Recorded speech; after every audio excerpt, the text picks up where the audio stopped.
안녕하세요. 독서연구소 고영선 작가입니다. 여러분 반갑습니다. 오늘은 여러분의 마음이 힘들고 아플 때 여러분을 살려줄 책, 여러분의 마음의 지옥 같을 때 여러분을 구원해줄 책, 여러분의 삶의 중압감이 심했을 때 거기서 해방시킬 수 있도록 도와주는 책, 작은 것의 힘, 사소한 행동의 심리학 시간이고요. 오늘 여러분과 나눠볼 책의 내용은 제목을 한번 이렇게 접어죠. 무조건 전진 모드 vs 현실 회피와 미루기라는 제목을 한번 이야기를 해 보도록 하겠습니다. 우리가 인생을 살아갈 때 또 삶의 전략들이 있잖아요. 그거 중에 전진할 때 전진하고 또 신중하고 휴식하거나 후퇴할 때 후퇴하는 그러한 전진 모드와 신중 모드를 잘 이렇게 배합하는 것이 되게 중요하다는 생각이 듭니다.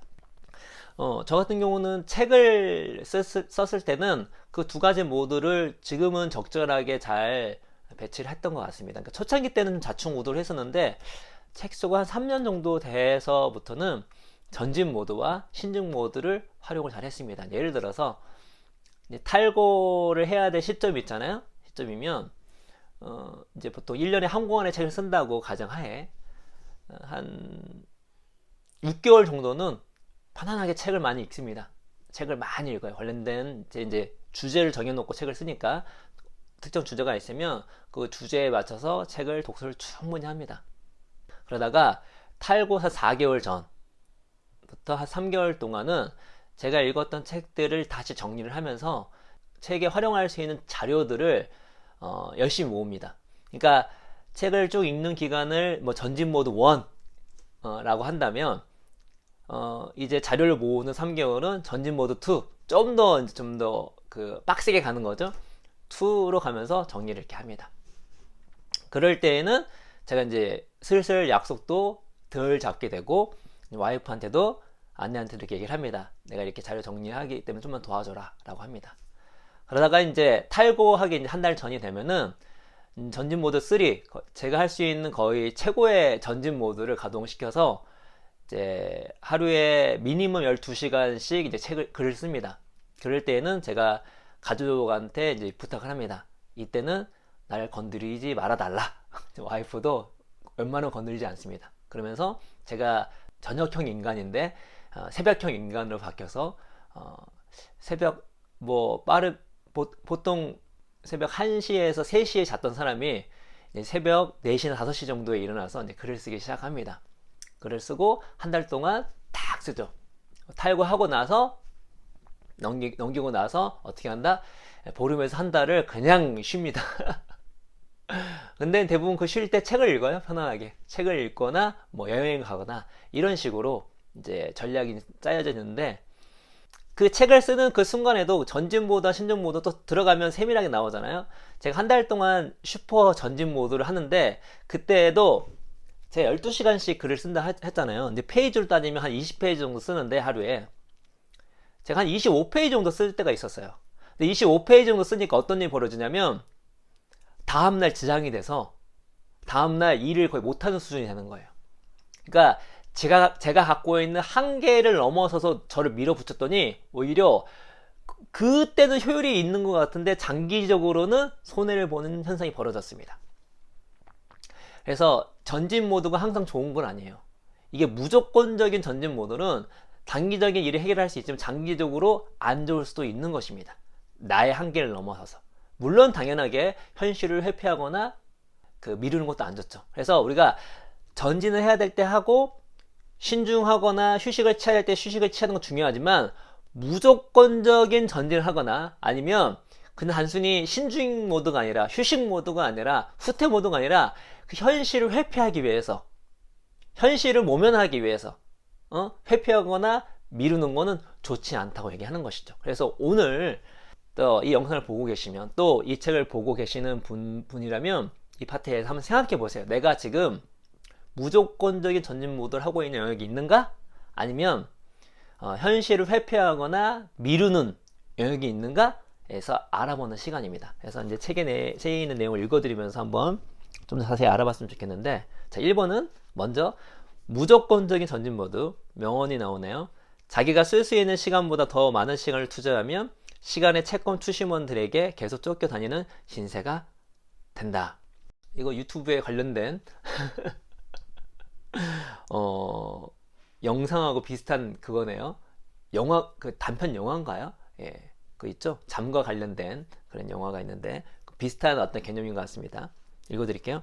무조건적인 전진 모드에 있을 때는 계속 늘어나는 비현실적인 이상을 이루기 위해 종종 탈진할 정도로 가차없이 일을 추진하곤 한다. 스케줄이 너무 꽉 차 있는 상태에서 끊임없이 이동한다. 어쩔 수 없이 멈춰야 할 때까지 계속 자신의 신체적 정신적 한계를 뛰어넘는다. 그러다가 필연적으로 비현실적이었던 자신의 기대를 충족시키지 못하게 되면 스스로를 가혹하게 심판한다.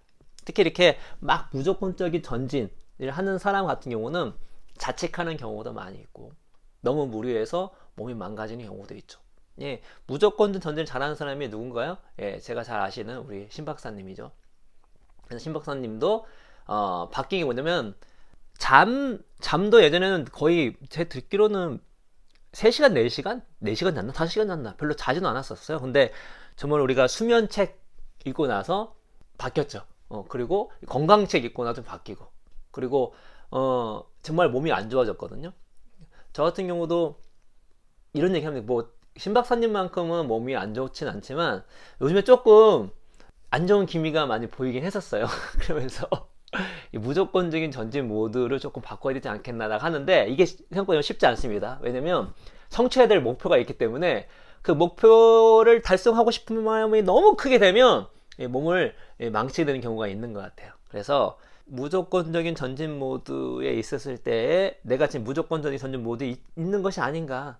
정말 지금 당장은 성취할 수 있지만 장기적으로는 이게 마이너스가 있는 행위가 아닌가. 혹은 되게 비현실적인 목표를 잡고 가는 건 아닌가. 이런 것들을 한번 고민해 보고 특히 이게 무조건 전진을 했을 때 어떤 주저앉거나 탈진되거나 실패할 수 있잖아요. 그때 내가 내 자신한테 너무 과혹하게 행동하고 있지 않은가. 내 자신을 막 너무 이렇게 책짓질하고 있지 않은가 라는 걸 한번 생각해 봤으면 좋겠고 두 번째로는 이게 정반대에 있는 모드 현실, 회피, 앤드 미루기 모드가 있습니다. 자, 제가 읽어드릴게요. 오늘은 안 되니까 물러나자. 오늘 시작하지 않은 일을 내일 끝낼 수는 없다. 우리 요한 볼프강 괴테 오늘 시작하지 않은 일을 내일 끝낼 수는 없다. 우리 항상 오늘을 살아가죠. 오늘 못하면 내일도 못할 확률이 매우 높습니다. 일을 미루면서 때를 기다릴 때는 자신의 지나치게 높은 기대를 실현하려는 압박감을 피할 수 있다. 해야 할 일 목록이 계속 늘기만 하면 어느새 완전히 마비 상태에 빠진다. 끝없이 절망감이 밀려오고 사람들을 피하고 힘든 일은 계속 미룬다. 제 20대 때 모습이 여기 있습니다. 그러니까 어느 정도 제가 30대 때는 이제 전진 모드를 30 이후부터는 전진 모드를 쭉 갔어요. 그래서 때로는 무조건 전진 모드 때문에 탈진이 되거나 몸이 안 좋아하는 경우도 저도 있었죠. 근데 제 20대는 뭐다? 오늘은 안 되니까 물러나자. 이 현실 회피 앤드 미루기 모드가 매우 심했습니다. 그래서 달성한 게 없죠. 달성한 게 많지가 않죠. 그래서 잠깐 미루거나 현실을 회피하면 뭐죠? 압박감에서 벗어날 수는 있어요. 그러나 그것도 순간이죠. 내가 해야 할 일이 점점 많아지기 때문에 왜냐면 미뤘으니까 점점 많아지기 때문에 결국 그 압박감은 풍선 효과로 더 크게 나에게 돌아오게 됩니다. 그러면 그게 너무 많아지면 아예 포기하거나 마비 상태가 되는 거죠. 그리고 그러한 어떤 악순환에 들어가게 되면서 오히려 사람도 만나기 싫어하고 막 이렇게 되면서 무기력이 빠지거나 아예 그냥 모든 것들을 놔버리는 그런 최악의 상황이 나올 수도 있는 것입니다. 그래서 우리가 이 두 가지 모두에 내가 있는지를 체크해보고 이거를 빨리 이 모드에서 벗어날 필요가 있어요. 무조건 전진 모드면 기아를 좀 내릴 필요가 있고 회피하거나 미루면은 수준력 얻어서 앞으로 전진할 필요가 있는 것입니다. 그래서 이제 관련된 내용 쭉 이제 사례들이 나오면서 이해를 시켜주고요. 이 책의 미덕 오늘의 스몰 스텝에서 이 책에서 뭐를 했으면 좋겠냐고 한다면 바로 무조건적인 전진 모드에 있으면 거기 관련된 거 한 3가지 써보고 내가 현실 회피와 미루는 게 있으면 3가지 써보라고 합니다. 그래서 내가 무조건적인 전진하는 행동을 뭘 하고 있는지 쓰고 그 결과 내가 원치 않은 결과가 무엇인지를 쓰게 해요. 표를 지금 이제 보시면 될 것 같은데 제가 한번 읽어드릴게요. 무조건적인 전진 모드일 때 행동이 매주 일정표에 너무 많은 일을 채워 넣는다. 원치 않는 결과는 거의 항상 일정이 늦는다. 한 가지 활동에서 다음 활동으로 넘어갈 때 충분한 시간을 허용하지 않는다. 원치 않는 결과는 항상 기진맥진하고 절대 내 자신을 따라잡을 수 없는 것 같다. 너무 많은 일들을 받아들인다. 나 자신의 건강과 행복을 무시한다. 예, 무조건 전진 모드 이해가 될 수 있겠고, 예, 현실 회피 모드와 미루기는 뭐가 있냐면 행동은 사람들의 부탁을 거절하지 않는다. 원하지 않는 결과는 결국 붕괴하게 된다. 미리 식단을 짜서 몸에 좋은 음식을 만들지 않는다. 이거 되게 놀라운 전략인데요. 지난 1년 동안 체중이 7kg이나 늘었다. 원치 않은 결과. 헬스클럽에 계속 등록하지만 실제로 가는 경우가 거의 없다. 많은 분들이 그렇죠? 원치 않는 결과. 계단을 오를 때 숨이 매우 가쁘다. 쾌공감. 그렇죠? 그래서 이게 무조건적인 전진 모드, 그리고 이 회피 모드를 이렇게 행동과 원치 않는 결과를 쓰시면 딱 들어오잖아요. 그렇죠? 제가 말씀드렸죠? 삶을 지배하기 위해서는 이 김하원 학생한테 배운 거 뭐죠? 내 자신의 관찰자가 되라. 예, 이렇게 쓰면 관찰자가 되는 겁니다. 그럴 때 우리가 내가 원하는 모습으로, 내 가치관에 부합되는 삶의 모습으로, 혹은 내가 원치 않는 감정에 휘둘리거나 내 마음이 힘들 때 그걸 벗어날 수 있고 중압감을 이겨낼 수 있는 확률이 높아진다는 말씀을 드리면서 오늘 이야기는 이것으로 마치도록 하겠습니다. 여러분 감사합니다.